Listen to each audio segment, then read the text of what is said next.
अस्सलाम वालेकुम फ्रेंड्स, मैं हूं आपका होस्ट आदिल और आज एक नई वीडियो के साथ हाजिर हूं। तो फ्रेंड्स, आज की इस वीडियो के अंदर हम बात करने वाले हैं नॉन इन्वर्टर एयर कंडीशनर में जो एरर कोड्स आते हैं उनके बारे में आज हम डिटेल से बात करेंगे। तो दोस्तों, ये एरर कोड कंपनी ने इनके अंदर फिक्स किए होते हैं। अब फिक्स करने से मुराद ये है, फॉर एग्जांपल अगर कंप्रेसर के लिए कोई एरर कोड दिया गया है F1 का, तो वो F1 कंप्रेसर के लिए ही आएगा। अगर कंप्रेसर ख़राब हो जाता है तो वो F1 सिर्फ कंप्रेसर के लिए ही शो होगा, कंप्रेसर अगर वर्क नहीं कर रहा होगा।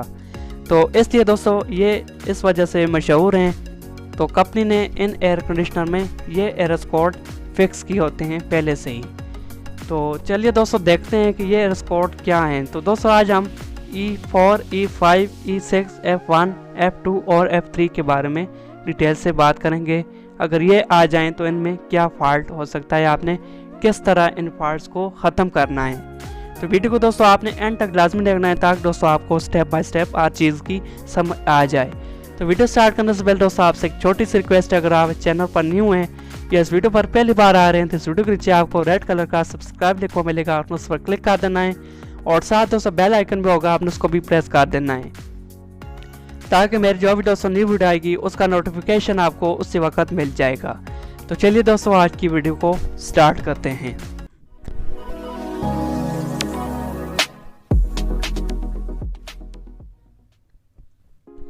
जी तो दोस्तों, सबसे पहले हम बात कर लेते हैं ये एरर कोड किस किस वजह से आ सकते हैं।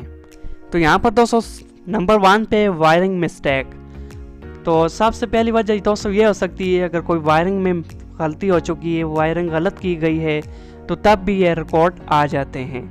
अगर वायरिंग दोस्तों जल चुकी है, स्पार्किंग आ रही है, कमज़ोर है, तो तब भी एरर कोड आ जाते हैं। उसके बाद दोस्तों नंबर 2 पे सेंसर फॉल्ट। तो दोस्तों ये एरर सेंसर अगर आपके काम नहीं कर रहे, एक भी ख़राब है, तो तब भी एरर कोड शो हो सकते हैं। उसके बाद दोस्तों तीसरे नंबर पर पीसीबी बोर्ड। तो नॉन इन्वर्टर कंडीशन में ये तीनों चीज़ें बुनियादी होती हैं जिसकी वजह से ये एरर कोड शो होते हैं। तो पीसीबी बोर्ड भी अहम होता है इसमें। नेक्स्ट दोस्तों ओपन और शॉर्ट सर्किट टेम्परेचर सेंसर। तो सेंसर दोस्तों इसमें जो है ज़्यादा ख़ास होते हैं जिसकी वजह से ये एरर कोड आ रहे होते हैं। तो अभी दोस्तों हम देखते हैं कि आपने अगर ये एरर कोड आ रहा हो तो आपने क्या चीज़ें चेक करनी हैं। तो सबसे पहले दोस्तों हम E4 के बारे में बात कर लेते हैं। अगर दोस्तों आपके पास E4 का एरर कोड आ रहा हो इनडोर की डिस्प्ले पर, तो ये एरर कोड दोस्तों तब आता है जब आपका रूम सेंसर ख़राब होता है या काम नहीं कर रहा होता। अक्सर दोस्तों इस तरह भी होता है जब आप एयर कंडीशनर को सर्विस करवाते हैं, तो सर्विस के दौरान जो टेक्नीशियन होता है वो इस तरह जो प्लग है वाइट कलर का आप देख सकते हैं, ये लगाना भी भूल जाता है। तो अक्सर वक़्त इस तरह भी हुआ है। तो आपने दोस्तों इस चीज़ को भी चेक करना है। उसके बाद ये लगाकर इसको दोबारा निकाल कर फिर लगाएं। तो अगर दोस्तों चल पड़ता है तो ठीक है, अगर नहीं चलता तो आप जो एक स्पेयर अपने पास रख लें, वो लगा कर देखें। अगर ये एरर कोड ख़त्म हो जाता है तो आप दोस्तों इसको चेंज कर दें, नया लगा दें, तो ये एरर कोड आपका ख़त्म हो जाएगा। ये था दोस्तों E4। उसके बाद दोस्तों E5 की बात कर लेते हैं। E5 दोस्तों क्यों आता है, जब दोस्तों आपका कॉइल सेंसर ख़राब होता है या इसका भी प्लग वगैरह हिल जाता है या लगाना भूल जाता है टेक्नीशियन, तो E5 दोस्तों कॉइल सेंसर के लिए आता है, जो आप देख सकते हैं स्क्रीन पर।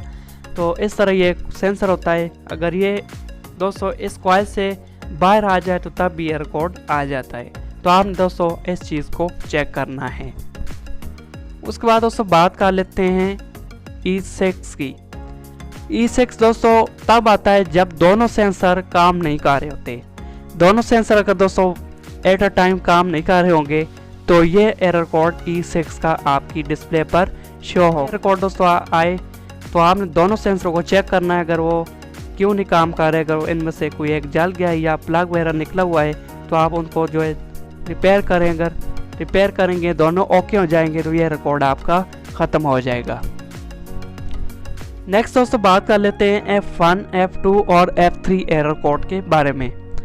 F1, F2 और F3 एरर कोड दोस्तों तब आएगा जो आप देख सकते हैं स्क्रीन पर, ये जो क्लिप होते हैं, अगर ये दोस्तों आपस में कनेक्ट नहीं होंगे, इस तरह जितने भी क्लिप होंगे पीसीबी बोर्ड में इस तरह के लगे होते हैं, check the connection wire connector. इस तरह दोस्तों वायर कनेक्टर बहुत सारे लगे होते हैं, अगर वो दोस्तों उनमें से एक भी जो है आपस में सही तरह से कनेक्ट नहीं है, सही तरह लगा हुआ नहीं है या कोई उतरा हुआ है, तो ये दोस्तों तीनों में से कोई भी एरर कोड आ सकता है। फान भी कभी आ सकता है, F2 भी आ सकता है और F3 भी आ सकता है। तो आप दोस्तों वायर कनेक्टर को चेक करना है अच्छी तरह, तो ये एरर कोड आपके ख़त्म हो जाएंगे।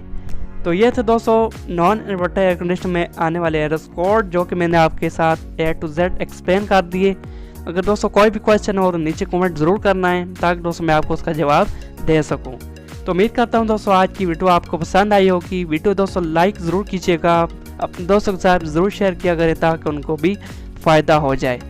मिलते हैं दोस्तों इस तरह की नेक्स्ट वीडियो के साथ, तब तक के लिए अपना ख्याल रखिएगा। अल्लाह हाफिज़।